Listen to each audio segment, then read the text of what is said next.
good evening, everyone. Again, I trust everyone is enjoying the dinner as well as the conversation. I trust everyone is enjoying your dinner and a good conversation all round. Now we have come to the highlight of tonight's event. So apart from the distinguished fellowship, the first highlight, the second highlight is this one, which is a dialogue with our senior minister. Now I'm mindful of time, so I'm going to set the format. In the format I'll explain to you is that I will be carrying on the dialogue. I will be asking a series of questions to senior minister. And these questions are basically centered around three broad areas which I have in mind. And that is on geopolitical things. And then the second issue is on climate change. As you know, I am an environmental economist, and so I will be interested to ask questions on the environment. And the third one has to do, I think everyone will be interested, which is domestic issues. So we start out with the external environment and then move on finally with the Singapore local environment, okay? Now, after the dialogue, when I finish conversing, I will then open it to the floor for a few of you to ask questions. Again, I'm mindful of time, so please, we all keep our questions short and targeted, all right? So let's begin. Senior Minister, again, thank you very much for spending time with us and coming to this event. And I want to start off with the first question, which is, as you know, you look at the Liberation Day of Trump, mainly the tariffs, right? That was actually in April this year. And we have seen major shifts and departures from what we are used to see as past norms. So as an economist, we like to ask the question, is comparative advantage dead in view of all the trade protectionism and so on? And how does that impact international growth? Please. Well, first of all, Houston, thank you very much for inviting me and also for honoring me with a Distinguished Fellow Award. You have now given me a high reputation to live up to. I shall try my best. On Liberation Day and international trade, I don't think comparative advantage is dead. America has decided that they want to take a more narrow, bilateral, transactional view of international trade.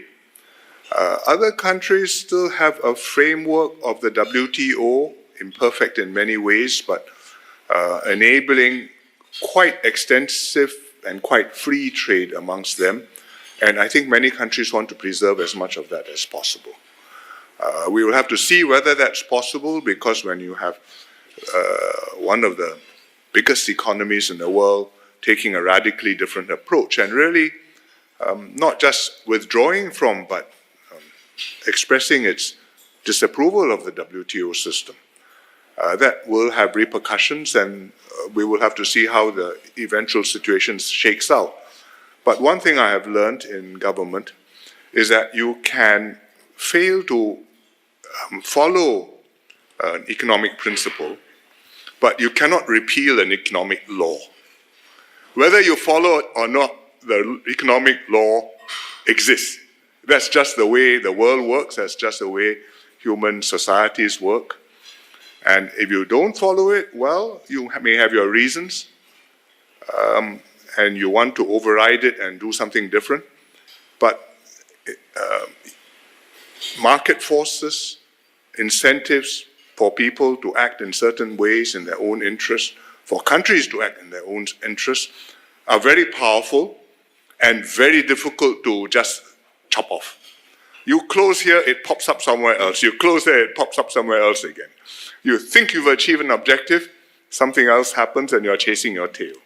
So I think that we are certainly, from an economic point of view, worse off now than before the 2nd of April, globally. But it's yet to be seen how things will turn out. So I'm glad you mentioned that, well, you said that comparative advantage is still on, but it is evolving. I think it's evolving. And what do you think what is the new framework on the global economy, and what can we do in Singapore too?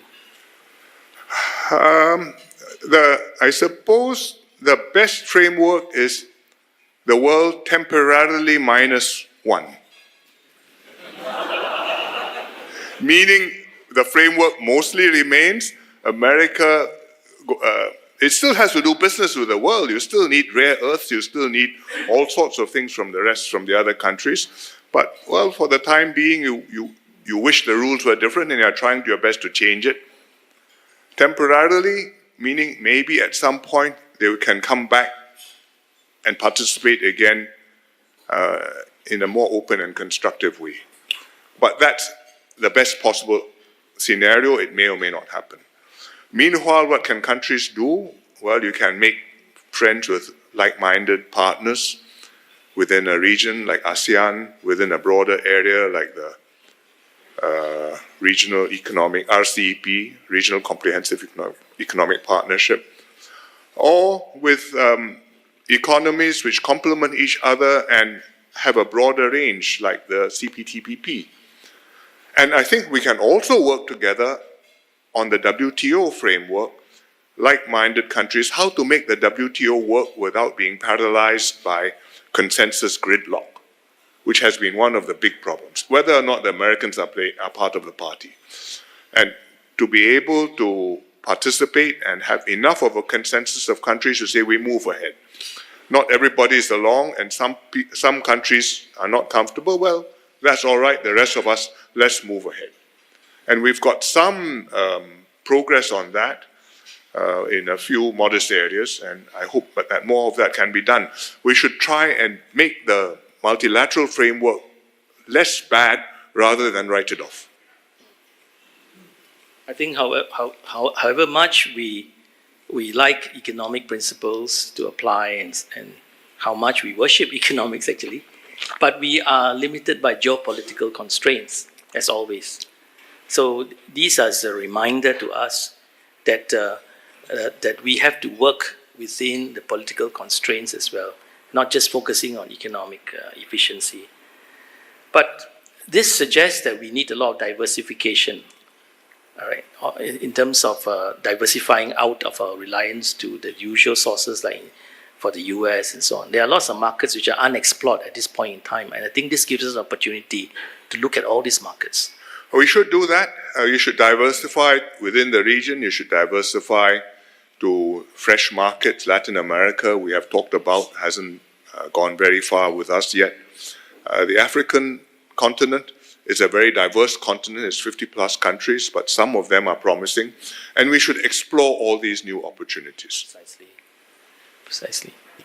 So anyway, I mean, this impact of tariffs, could it be temporary, meaning that as long as Trump is in office, when he goes out... No, I do not believe that.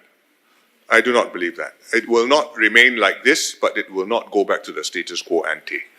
In trade policy, in economic policy, once you make a move, you can't take it back.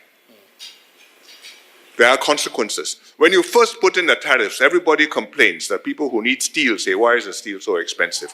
The people who need chips, who make chips say, why can't I sell to China? Why can't I import my chips from Taiwan? Whatever.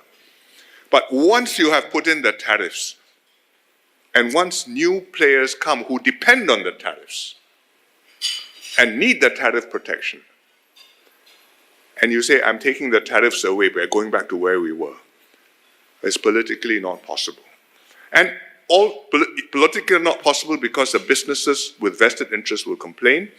Politically not possible because then you will be attacked and say, you know, your predecessor did this to protect us. Why are you unilaterally giving away a chip? You must bargain for something. Which is what happened when Biden took over from Trump #1. Trump 1 put in tariffs against China. Biden didn't take them away. In fact, he tightened the screws on China more. And when there was a debate between Trump and Kamala Harris last year during the campaign, Kamala says, you know, if Trump comes in so many tariffs, then the world will turn upside down. And Trump's answer was, Well, in my first term, I put on tariffs on China. It's now 3.5 years into Biden. The tariffs are still there. How's that? There was no answer. Well, anyways, I think Singapore is not so badly affected yet. Well, the Chinese have a saying, 50步笑百步. The person who retreated 50 steps from the battle laughs at the person who retreated 100 steps, and you're worse off than me. But actually, we have a free trade agreement with the US. It's a zero. We have imports from the US, 0% tariff. Now the US has decided that Singapore has 10% tariffs like everybody else, and we console ourselves that that's the best rate, and we hope that we stay there. I suppose if you treat the world as the way it is, and ask, could it be worse? It could be worse. But is it better than we were before? I am more skeptical. Okay. All right. I think there's a lot to be said on tariffs and so on. I want to move on to this another related concept to the external environment, which is the subject of global warming. Global warming and climate change has always challenged us meaning mankind. And in fact, right now, it's even worse because we have all this deglobalization, trade, all this protectionism, non-global cooperation, where we need global cooperation for something as widely and broadly, and the whole world must be involved, but we are not having it, so we are retreating. So a few countries have managed to get together and they say, let's try to do something. But I don't think that's enough. Do you agree? Well, first of all, global warming is an inherently very difficult problem to solve. If you just look at it from an economic perspective, you would call it a global commons problem, meaning it's a resource which we all share, which we all benefit from, but which we are not personally paying for. And you therefore need to solve it by coming together in order to do it collectively. But when you do it collectively, there's always the risk of somebody opting out and saying, sorry, you carry on, I will just free ride on your hard work and your sacrifices and your belt tightening. And that's called a free rider problem. And whether or not one big country opts out from the Paris Agreement, we have the risk of a free rider problem. What do we do about it? Well, in principle, even if one country opts out, the other countries should do the sensible things. And there are some studies which show that China is big enough, even without counting benefits to the rest of the world, just costs and benefits to themselves, they should cut emissions in order to reduce the impact on themselves.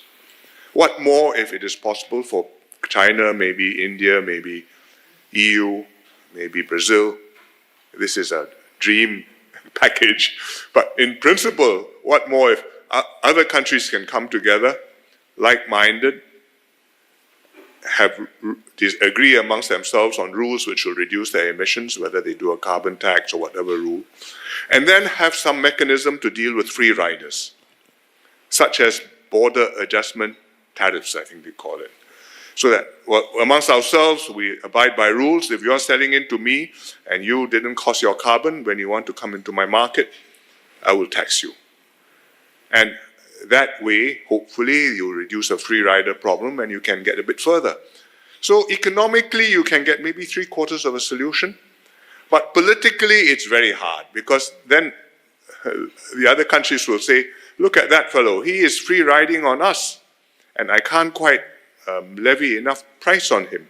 Why should I tighten my belt? In fact, some Southeast Asian countries have already said that. If America is going to be like this, I have to reconsider my commitments. In fact, Singapore has to take a practical view of it, and we have made commitments to go to net zero by 2050 and to go to, I think, half our emissions by a certain date before that. And we have had to say we are doing this on condition everybody else is playing ball. But if other people are not playing ball, then it does not make sense for us to stop breathing in order not to generate CO2. Because even if we did that in Singapore, it won't save the world. That's right. Actually, SM, you're very right. And not many people appreciate this. That Singapore actually is quite exemplary and in our contribution to the global cause. We are contributing only 0.11% of the carbon emissions. So even if we stop everything, it makes not much impact, But yet we are doing it. And we have put in the right measures, I think, with adaptation and so on. We are trying to be a good global citizen. Yes. Do our part so that we are in good standing. We are not free riding on other people. Yes. And we should try and do it in a rational way. We have put in a carbon tax. It's going up. I think it's going to about $50 by 2030. It is going to be a cost on the economy. It may cause some businesses to have to reconsider their plans if they're not able to abate their emissions. But if we are serious about wanting to peak before 2030 and to decline progressively after that, then there's really no alternative to many businesses really emitting less, or some businesses deciding, I can't emit less, well, I have to reconsider my plans altogether. There's no way out. If everybody can do it without pain, then you probably haven't done very much. That's right. The other thing, is that we have recently discovered geothermal energy source. And this time it's possibly deep enough and with the right temperature. So it might be a game changer. Well, I hope so. But our electricity consumption or electricity production is about 10 gigawatts. And if we are lucky, if we work very hard, you can get 50 megawatts out of the ground. So it's helpful, but I think we need to work harder. Okay, these are really tough issues for us. But let's move on to, I think, a topic which will, I think, probably everyone is eagerly waiting for SM at least to discuss some of these local issues, domestic issues. So we have a room full of economists. Well, most are economists, studied economics, career in economics, applying economics. No? So, SM, do you think understanding economics by government officers, officials, and also by people in general is very important for the country? Yes, of course. So we got SM to say confirmation. Yes, economics is very important. Yes, of course. Not just because I'm here, but that is the reason I'm here. It is not the only perspective on the world, but if you don't understand that, you're going to have a lot of misunderstandings which are going to cause you a lot of problems. In the government, many of the ministries must understand the economic forces at work and consequences of what they are doing. It's not just MTI and MOF, but MSE, looking after climate and water supplies. MOM, looking after manpower. MND, looking after land planning, housing. Ministry of Health. All of the ministries actually ought to have inside them somewhere in their thinking inner core an element of economic input so that they can understand the economic forces at work, what are the incentives they have to deal with, what are the externalities of their policies, how they can use market forces and harness these incentives rather than disregarding the market forces and say you just stop doing that and think that that solves the problem. So amongst the government you need that, amongst the population you also need that, because then when the government imposes a policy or implements a policy, people can understand what it is about, and you may not like it, but at least you have some feel for the explanation and you accept that, okay, that cannot be helped. One of the things we have to explain, for example, is why is water so expensive in Singapore? And the economist's answer is because we are pricing water to its marginal production price, not the average price. You take water from the reservoir built 100 years ago is cheap. But you take one extra liter, the reservoir has run out of capacity. I must produce one extra liter. I must build a new reservoir. I may need to make new water. I may need to make desalination. It costs me $2 per cubic meter. I have to price that. The marginal, incremental unit price. And everybody should pay that, even for your first cubic meter. So the economists understand that. The public, not so much. And so we have these debates, not just with the public, but even in Parliament. And we have to explain this. And we also have to do things which help people to accept the policy, beyond just swallowing the explanation. For example, we have USAFE. We did this. I did USAFE when, in 1997 or thereabouts, we made a radical price revision to water. It was 50 cents per cubic meter, and over a period of 2 or 3 years, I pushed it to $1.50. Because it had to reflect scarcity, and at that time, there was some questions being raised about the security of our water imports. Quite fierce statements were being made. And so people understood we needed to do it, but to soften it, ease it in, we said, okay, USAFE. You pay for the water, but I give you a grant. Every month, you save X dollars for those who need it. I think middle income and below, thereabouts. So many dollars. You need the water, this helps you to pay for it. You don't need the water, just keep it, it's for you. So I don't distort your incentive. I have not made the water cheap. Water is expensive, but you are okay. Now, that's quite a complicated argument. But tonight is the Economic Society, so I'm trying it on you. That's why you see, SM, understanding economics is so important, from basic principles of trade-offs, opportunity costs, incentives, and now we just mentioned marginalism. If we had not done this, we could not have done new water. Yes. Or desalination, because actually that is what it is costing us to make the additional supplies, and if people are not paying that amount for what they are consuming, those projects would not have been economic. Precisely. Anyway, SM, I want to pick up on the earlier point when you mentioned market principles. I mean, if we look at government policies, decisions over the past decades and so on, much has relied on, guided by the best of market principles, and we teach that to our students as well. The beauty of the market. But there are instances where you need state intervention, where market outcomes may not coincide with social objectives. So can you elucidate, at least tell us some of the examples where you think that the market sort of fell short and you need the intervention? Well, big ones, health, education, housing, where we have intervened in massive ways, and yet we have tried to continue to use market forces in order not to completely remove the incentives for efficiency and for doing better.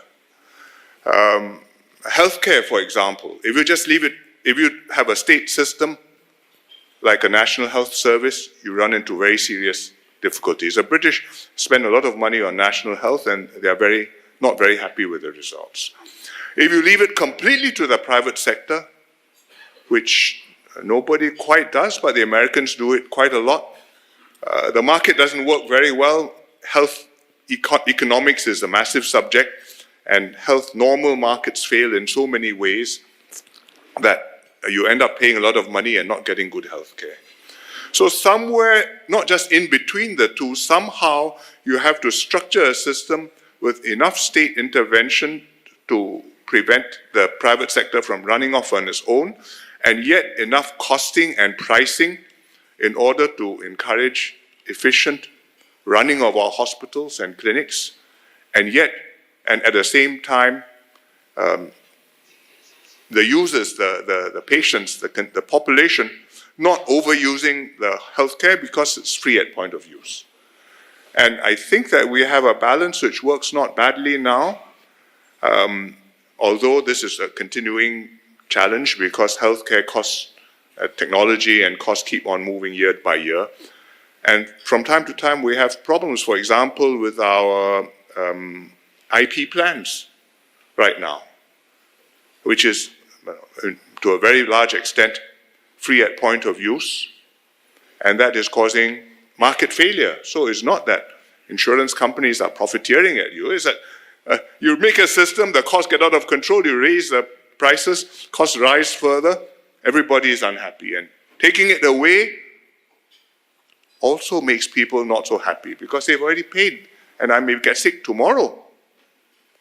And yet you have to do something about it. But when you invite the health minister, he can tell you more. I think I said, let's pick a little bit more about something related to it on markets and so on. Let's talk about the COE. I mean, there have been a lot of calls, from what I hear, that there are deserving cases why some category of people who apply for car ownership to be treated more kindly, to have less, to pay less for the COE, such as families. So what do you think? Should we have There are less? many good arguments like that. That is the trouble. There are so many good arguments like that it becomes very difficult for the government to design a system which takes into account how many kids you have, how young they are, whether you've got somebody disabled in the family, whether you have an old folk, whether your job requires you to go place to place delivering supplies, or meeting customers, or whether you are driving to a place at work very far away, no bus, I need a car. I think if you want to design a scheme which worries about all those things, it will fail. So let me just give you a bit of perspective and explain to you where we stand. What is it this is about? It's about allocation of a scarce resource trying to use economic principles. Okay? Allocating a scarce resource using economic principles. What is a scarce resource? In the first instance, road space, using the roads. But the COE is a proxy for the road space. So we are also rationing the COE, certain numbers, and then you have to allocate them. How do you allocate them? And the answer is, we would like to distribute them in a fair, efficient way. And that means I set a price, people come to buy it, and then those who bought it get full value.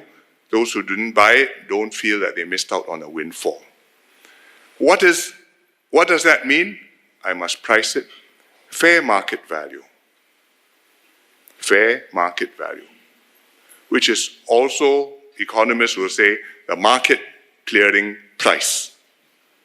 Okay? I put the price, people come to buy, turns out I got 100 COEs, 100 buyers, just nice. If I got 100 COEs, 101 buyers, I put up the price a little bit, 99 buyers, I bring down the price a little bit.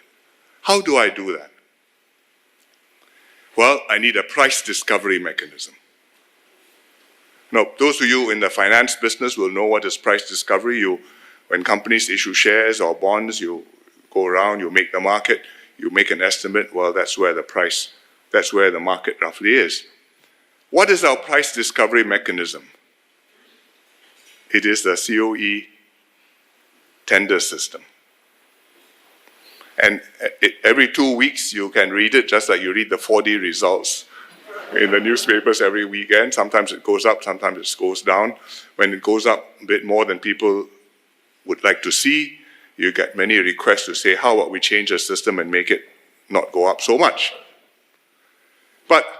And one of the things which they say is, how about pay as you bid? Because right now, you just submit a bid and then everybody pays just the lowest successful bid.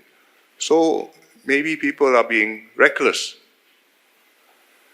But actually, if you look at how we are making our COE tenders work now, in fact, we are almost pay as you bid.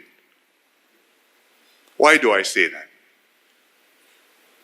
Because previously, when we started off, you name your number, you seal your envelope, you submit your envelope, it's a tender, it's closed, after the tender close, after the time closes, you open all the envelopes and you decide what the outcome is. But now, because it's online, even as people are submitting their bids, we show you what the price is at that moment, clearing price. Moment by moment until the bid closes. So if you go, I haven't done this, but if you go, I've seen the charts. Normally, it's open for 10 days or something. The price is about zero because most people haven't bid it yet until about half an hour before the tender closes. Then the real money comes in. It comes up, price rises, and everybody can see where everybody else is. And by about 5 to 10 minutes before the bids close, more or less everybody has put their bids in. So actually everybody has bid more or less according to what he wants. So actually it's pay as you bid. So in fact, what people don't understand is that we have a system, it works quite well. You would like the outcome to be cheaper, but as long as I'm going on allocating COEs a certain number, there's a certain market clearing price. For that number, there's only that market clearing price. If you want the price to be lower, then you must put out more COEs, which is what the government is now doing. We took from the future. We are putting up 5-10% more, and therefore the supply is higher, and I hope that the price will be a bit more moderated.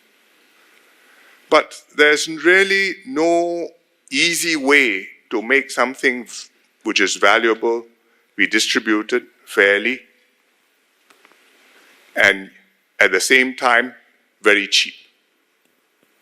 Other cities sometimes give up trying to do that, and they've decided it's politically too difficult.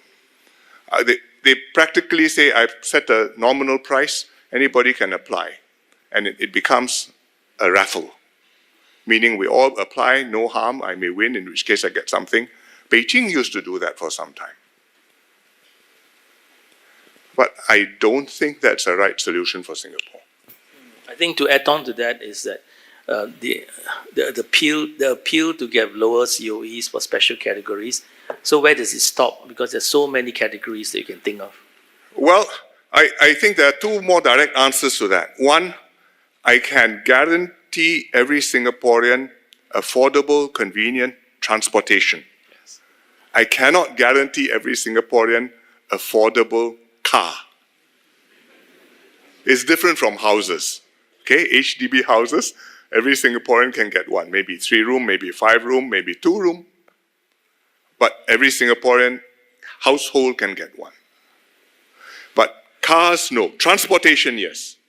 That's number one. Number two, if in fact you have a special need, for example, you have a kid, it's better rather than I give you a cheaper COE, I give you a bigger baby bonus, and you can use that to buy a baby seat or help to pay for a little bit of a car.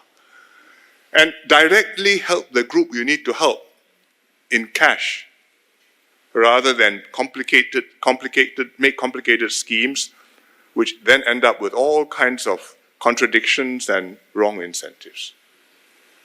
SM, let's change topic from transport cars to maybe the cost of doing business. Rental rates. People have been hearing that SMEs, they're asking for help in the rental rates market. Should the government intervene? Well, I think we have to watch the market. We have to watch whether it's competitive, whether there's collusive cartel behavior. And if there is, then we have to intervene to break that up. But generally speaking, rentals in Singapore, they are not low because I think Singapore is a small place and there's a limited supply. And if you go across a causeway or across the Singapore Straits, of course, it's much cheaper. But the rentals adjust to the market. Not as fast as we would like because they have a period. You sign a lease, it's 2 years or 3 years. And sometimes when the market comes down, the landlord prefers to give you a private discount rather than tell everybody the rents have gone down. So that has to be taken into account. But I think generally the market works reasonably well. Some cities have tried rent control. It doesn't work.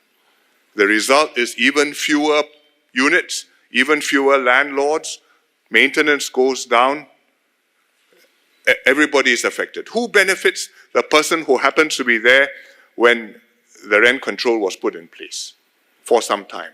After that, well, we're all in a worse position. Yes, that's very true. Now, I'm very mindful of time, so I need to reserve some time for the floor to ask questions. So, but I think this is a very interesting your discussion on the constraints of the markets. Even though the markets can produce wonderful outcomes, it is constrained by certain things, and governments needs to fulfill certain social objectives. So that's the point.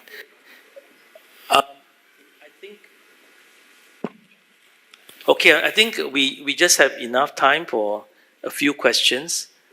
Otherwise, we will go on and continue on to talk about more and more things. So let me have a show of hands. I would like to maybe put 2 or 3 questions together. Please state your name, your affiliation, and keep the questions targeted. No long comments, please. So I have one question here. The lady, and then someone at the back. Okay, so can you just ask the question, then followed by the lady and the one at the back? Maybe you can take 3 questions at a go. Yes, please. Mike. Can we pass the mic to... Hi. Hello. Dr. Phua Kai Hong from Lee Kuan Yew School. Can I just ask this question? 25 years ago, you actually mentioned at the National Day speech that we will kick the can down the road, That's because of healthcare. And healthcare has a big problem now here in Singapore with the aging of the population and so on. And so with what's your comment about the distribution of healthcare of 80% to 20% now is going to 90% public healthcare because of the problems in the private healthcare right now? Okay, so one is on healthcare costs and so on. This gentleman, Dr. Prakash in front.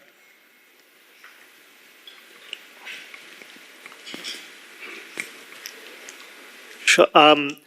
Thanks very much, SM, for those remarks. I think listening to you, some characteristics of, in a way, the part of the success of the Singapore story, which is policymakers are able to think long term, to kind of take risks, to go against the grain.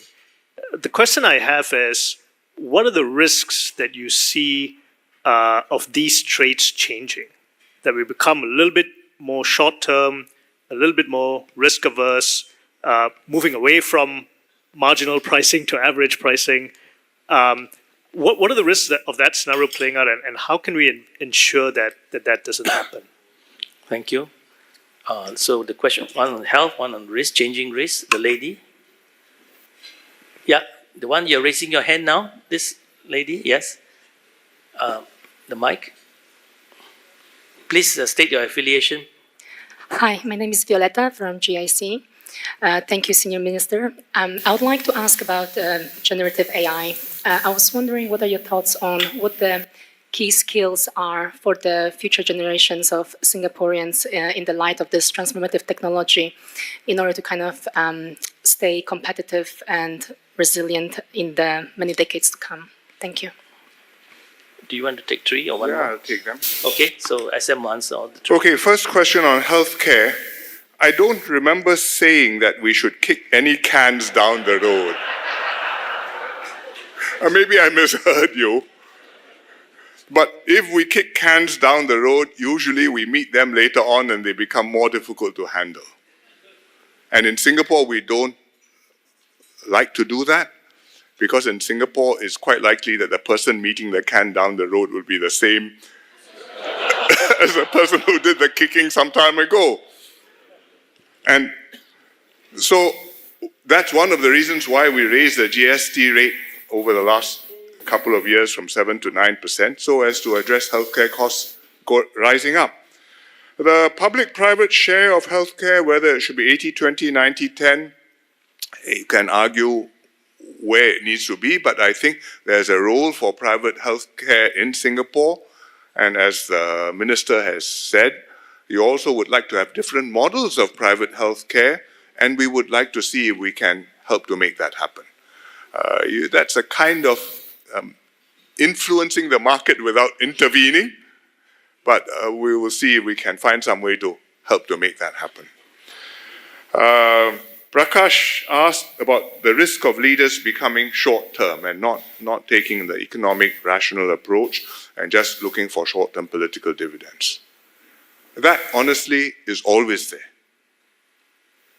Because most of the time, in most circumstances, it's easier to be a leader who oversimplifies issues and say, I have a good solution. Follow me. This is the way. And after 2 days, everything will be solved. Rather than somebody who gives you a long exposition more suited to the economic society. So it's very hard. And what you need is somebody who internally understands what the economic society thinks, but publicly is able to express it in terms which are maybe stripped down, maybe simplified, maybe you present it in an analogy, but sufficient for people to accept and to have really is animal faith in the leader and the leadership team. So I believe you, not because I understand all the ins and outs of what is a marginal incremental cost as opposed to average cost, but because you have shown results and I trust you. And therefore, I give you the benefit of the doubt and I will go along. And I think you have my interest at heart. I would like everybody to learn some economics. I would like everybody to also see it from the perspective of the government looking at the economic problem, which is not the same as an individual looking at the same problem. But really, to have good leadership, you need to have that trust and to be able to have that political debate in the public arena, which is anchored on logic, on realities, on what the evidence shows, as opposed to being based on what is politically expedient. And I speak my book. If I'm in the opposition, I try to propound something which sounds nicer than what the government is prepared to offer. And if I'm in the government, I try to do things which are nicer than what the country really needs. And there is no certainty that Singapore can do that forever.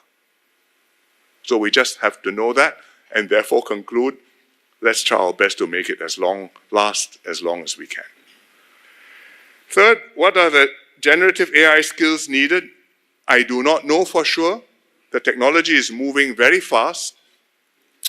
Some people say it's going to shoot through the roof. It's already quite good for a good number of applications. If you are doing medical diagnosis, it's very respectable. If you are doing image processing, it's very good. If you are passing law exams, it's also respectable. But whether that goes to AGI, what do they call it? Automatic General Intelligence. The jury is still out. It may be you carry on in this way and just add more CPUs and processing power and data, you can get there. But it may be that you need further insights and breakthroughs in order to go beyond just what the current statistical models are able to produce. So we can't say, but that what you have already in some professions is already making a big difference. I think that is a fact. And we should, in Singapore, do our best to understand it and how we can use it. Even if I'm not at the leading edge generating the next DeepSeek, I should be able to make use of DeepSeek and other things in order to do our jobs better, deliver services better, be more efficient, be more productive. And I think that is within Singaporeans' capabilities. And we can train Singaporeans to be able to adapt to this and to be able to move either to do that job better using the new tools, or in some cases, if those jobs are no longer there, you're really moving up to do a different job or moving to another industry to do a different job. And that will need a lot of government support. That's one area where to say, I leave it to the market or I leave it to laissez-faire, I don't think it's going to work. We need government resources, encouragement, exhortation, leadership by example. It makes a big difference. But one day you will have an AI bot here answering questions during your dinner. So far, I think I still have a job. I think I'm mindful for time, so I don't want to press on, except I think we have a young professionals wing somewhere, and I would wish they would ask a question. Do you have any pressing question for SM?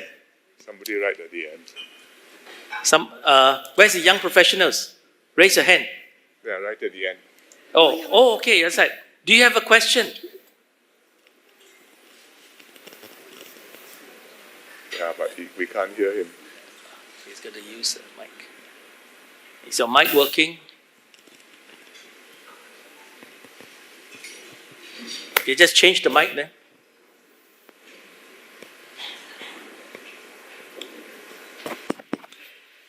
SM Lee, thank you for sharing. My name is Benjamin Lau. I'm the chairman of the ESS Young Professionals Wing, and I'm honored to ask a question on behalf of the Youth Wing.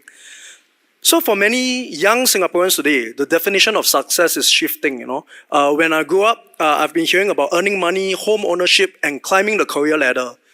But increasingly, some of us care more about purpose, sustainability, mental health, and making a difference. And this is in addition to earning a lot of money and starting a family. So my question is, how should young Singaporeans define success in today's society? And what mindset should we adopt for the future of Singapore? Thank you.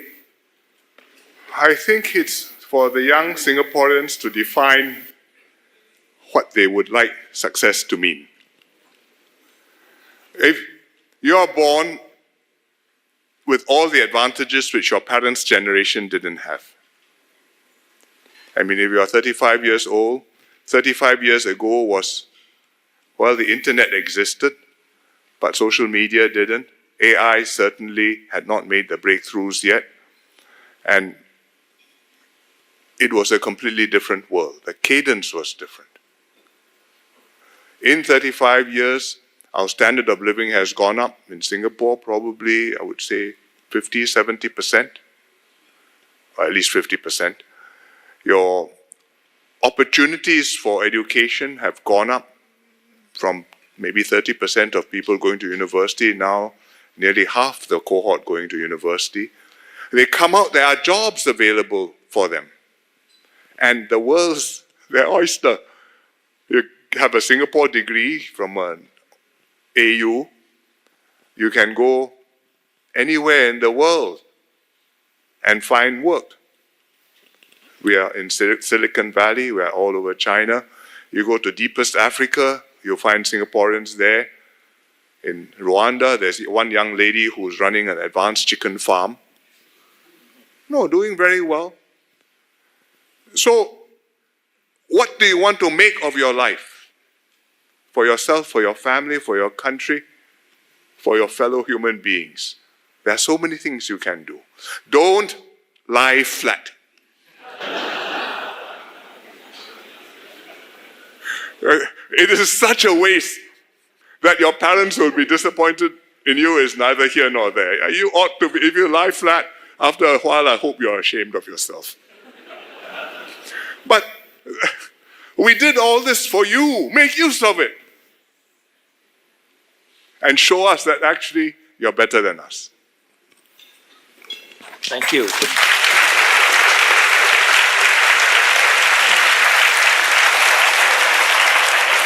So, don't you think that economics is such an exciting discipline? Even our current Prime Minister is an economist, right? So, I mean, like the youth wing, I would say that you should live, breathe, and think everything economics. So with that, I think let us all thank SM Lee for spending time with us in this dialogue.